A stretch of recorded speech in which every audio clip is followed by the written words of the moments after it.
Konsultasi khusus pemetaan minat atau bakat dan webinar anak silakan menghubungi 0812 1818 4712.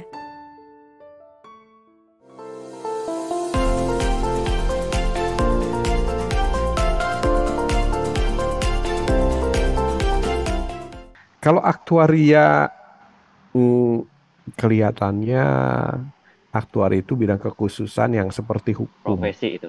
Iya, profesi spesialis. Jadi kelihatannya enggak.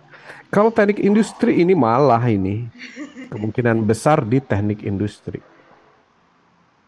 Kemudian, tapi teknik industrinya di Indonesia ya, karena teknik industri di luar negeri itu agak beda. Dia lebih banyak tekniknya daripada manajemennya. Perbedaannya di mana?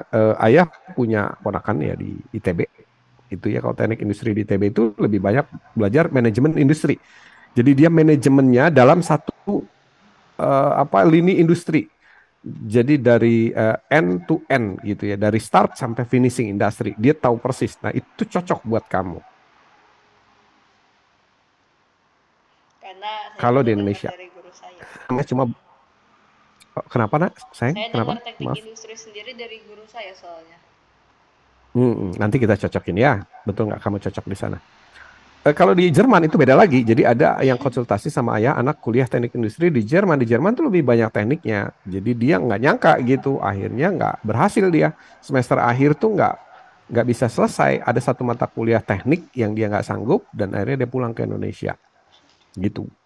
Jadi itu juga pelajaran buat kita ya bahwa teknik industri di satu negara belum tentu sama dengan teknik industri di negara lain. Jadi kita perlu tahu dulu kontennya apa, arahnya apa, gitu.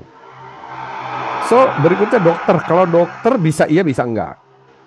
Ya dokter bisa iya bisa enggak. Cuma kalau menurut ayah kalau dokter ini kamu lebih ke pemilik rumah sakit atau pengelola rumah sakit kalau kedokteran. Yep. Ya. Kalau di dokternya enggak, kamu dokternya itu cuma legitimate aja. Kamu seorang dokter dan kamu bisa bikin rumah sakit, habis itu ngelola rumah sakit. Itu manajemen namanya saya. Gitu. Nah, manajemen rumah sakit. Kayak berikutnya perpajakan. Perpajakan bisa, tapi itu spesialis saya. Spesialis. Nah, walaupun perpajakan itu juga kebanyakan nanti isinya kasus manajemen juga. Bagaimana begini, bagaimana begitu. Tapi kamu bermain dengan hal-hal yang sifatnya aturan dan kamu mengikuti aturan. Kemudian akuntansi. Akuntansi juga sama. Akuntansi ngikutin aturan khususnya di perpajakan. Kalau yang lain-lain sih akuntansi lebih cenderung statis ya. Kita belajar akuntansi caranya begini ya, cenderung caranya begitu. Kecuali yang hubungannya dengan perpajakan. Akuntansi ketika ketemu perpajakan itu agak dinamis karena perpajakan itu dinamis. Berubah terus aturannya. Seperti itu. Nah, sekarang coba kita lihat ya. Ya, Dominik ada nggak profesi lain yang kamu minati selain yang kamu tulis di sini? Kayaknya sih enggak.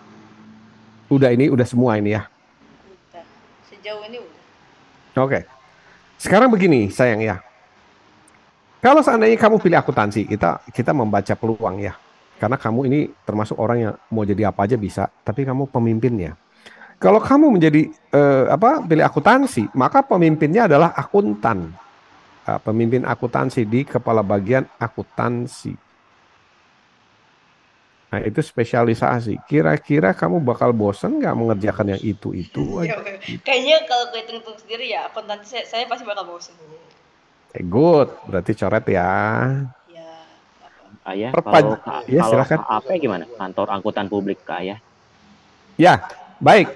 Kalau kantor akuntan publik itu lebih cenderung semua manajemen arahnya, bukan ke akuntansi. Jadi akuntansi itu part dari kantor akuntan publik. Dia konsultannya. Dia konsultan yang memberikan bimbingan di bidang akuntansi. Nah, itu pun nanti spesialisasinya akuntansi. Nah, pertanyaan saya adalah, Dominic adalah orang yang cepat menguasai tertentu. Jadi kalau dia belajar tuh cepat, bisa cepat ini karena dia pekerja keras. Kemudian dia setelah menguasai, dia tuh nggak mau ngerjain itu masalahnya. Jadi nggak mau, jadi bukan tipe akuntan.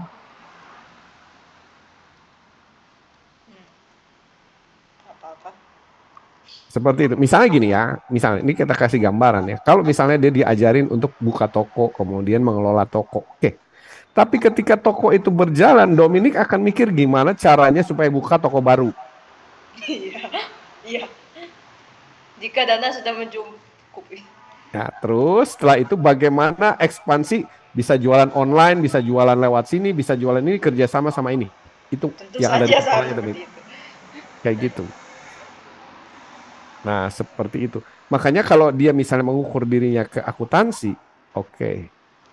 Sanggup nggak kira-kira dengan rutinity putarannya tetap di akuntansi, walaupun nanti dia buka kantor akuntan publik. Kayaknya enggak sih. Oke.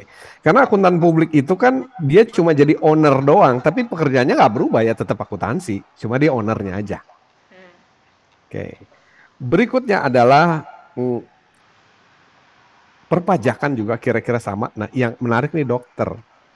Kamu tertarik sama bidang kedokteran dan kesehatan? Sebenarnya sih enggak terlalu. Tapi melihat dari proses seseorang menjadi dokter dan bagaimana mereka menerapkannya, mungkin itu yang bikin menarik. Sekarang kalau kamu dokter, kamu bayangin ya, kita harus membayangkan jadi dokter, kamu bekerja dan di situ ada shift ya. Dokter awal-awal kan pakai shift ya. Shift, kemudian di rumah sakit, dari rumah sakit ke rumah sakit, nanganin kasus-kasus penyakit. Kamu enjoy gitu nanganin orang sakit? Oke, pertanyaannya saya ulangi ya, Nak ya. Kamu sebenarnya lebih suka jadi dokternya yang praktek atau pengelola rumah sakit?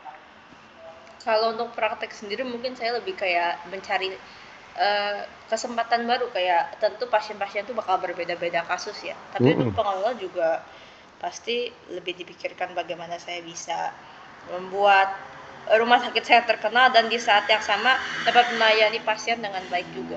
Ya, oke, manajemen rumah sakit berarti. Nah, itu ujungnya selalu kalau pada diperhatikan ya, ujungnya tuh memanage dia, Pak. Betul, manage, betul, setuju. Iya, memanage gitu. Dia bukan spesialis gitu. Jadi spesialis tuh kayak jalan pembuka aja atau pembuka jalannya. Jadi kalau mau mengelola rumah sakit kan dia harus punya latar belakang kedokteran. Paling diambil kedokteran, habis gitu nanti S2-nya diambil apa ya? Rumah sakit tuh ada sekolah khususnya. Ada manajemen rumah sakit ada. Ya, S2. ya ada S2-nya. Itu karena pernah dulu ada yang konsultasi ya dari salah satu pemilik rumah bersalin, ya sekarang udah besar rumah bersalinnya itu konsultasi sama saya karena waktu itu papahnya ingin dia jadi spesialis. Ambil S2-nya spesialis. Tapi ketika ketemu sama saya dia tipenya kayak Dominic, orangnya manajemen banget. Gitu. Dan saya katakan jangan ambil spesialis, ambil sekolah manajemen rumah sakit. Ada sih, saya lupa namanya tuh ya. MARS apa kalau nggak salah, MARS ya. Manajemen rumah sakit. Tentang manajemen secara keseluruhan, jadi kamu bisa masuk ke industri apa aja. Nah, kalau rumah sakit kan industri kesehatan. Atau kamu memang mau khusus masuk ke industri kesehatan aja, gimana? Manajemennya. Jadi pilih yang bebas ya, mau masuk industri apa aja. Iya. Kalau kamu ambil manajemennya kan bisa masuk telekomunikasi, bisa masuk rumah sakit juga, bisa masuk macam-macam. Cuma kalau khusus rumah sakit memang dia S1-nya harus kedokteran. Jadi mau nggak mau terikat gitu. Sedangkan kalau menurut ayah, kamu di mana-mana bisa gitu. Even kalau kamu bikin partai aja kamu bisa memimpin partai loh. Misal ya. Gitu. Karena kan manajemen partai itu juga luar biasa, tapi kamu nggak suka tuh kayaknya tipenya. Baik. So, dari semua ini yang paling mendekati tuh di manajemen industri. Nah, saya kasih gambarannya gini ya, manajemen industri. Industrial management. Industrial itu adalah sebuah proses produksi dari awal sehingga barang jadi. Baik itu produk maupun jasa. Rumah sakit itu jenisnya jasa. Airline itu jasa. Kalau produk itu pabrikan, manufacturing. Tapi di atas semua itu pimpinannya namanya manajemen. Jadi kalau kamu belajar manajemen industri, kamu bisa masuk ke semua jenis industri kecuali rumah sakit. Karena ada syarat itu ya, S1-nya kedokteran. Jadi telekomunikasi oke, transportasi oke, semua gitu. Nah, Kalau menurut hati kamu kira-kira lebih tertarik yang manajemen umum di mana nanti kamu bebas mau bisa masuk ke industri apa aja atau yang spesifik? Manajemen umum. Oke, good. Bagus. Oke. Baik, manajemen industri. Sekarang kamu mau sekolahnya di mana, nak? Di Indonesia atau di luar? Belum memutuskan. Belum memutuskan. Baik. Kalau feeling, kira-kira dikasih pilihan mau di Singapura, Indonesia. Indonesia. Oke, gitu. Kalau di Indonesia yang paling bagus ITB. Ah, Mau masuk ITB? boleh. Karena Oke. emang ada saudara saya juga yang masuk ITB. Ya, soalnya udah terbukti nih di ponakan Om, udah langsung diterima di perusahaan industri dengan gaji quite ya lumayan lah gitu ya, standarisasi Indonesia tapi internasional Indonesia ya. Nice. Jadi di atas semua gaji apa namanya pemula. Padahal dia belum masuk tataran manajemen loh, baru staff awal. Tapi dia udah masuk ya saya nggak bisa nyebutin besarannya. Tapi dia di atas semua yang lulusan fresh graduate. Oke, baik. Sekarang kita sudah jelas bahwa kapasitas Dominic ini dari sisi kepala ya bentuk dahi dan sebagainya semuanya itu didesain sama Tuhan untuk nembus ITB. Sekolah terbaik yang ada di Indonesia. Nah, sekarang kita bicara tinggal di persiapan nih sayang. Sekarang kamu kelas berapa? Ya silakan Pak Dedi, kelas 10 ya. 10 tuh kelas 3 SMP ya berarti ya? Enggak, kelasnya sama 1. Oh SMA 1. Oke, kelas 10 SMA 1. Berarti 2 tahun lagi ya sayang? Iya.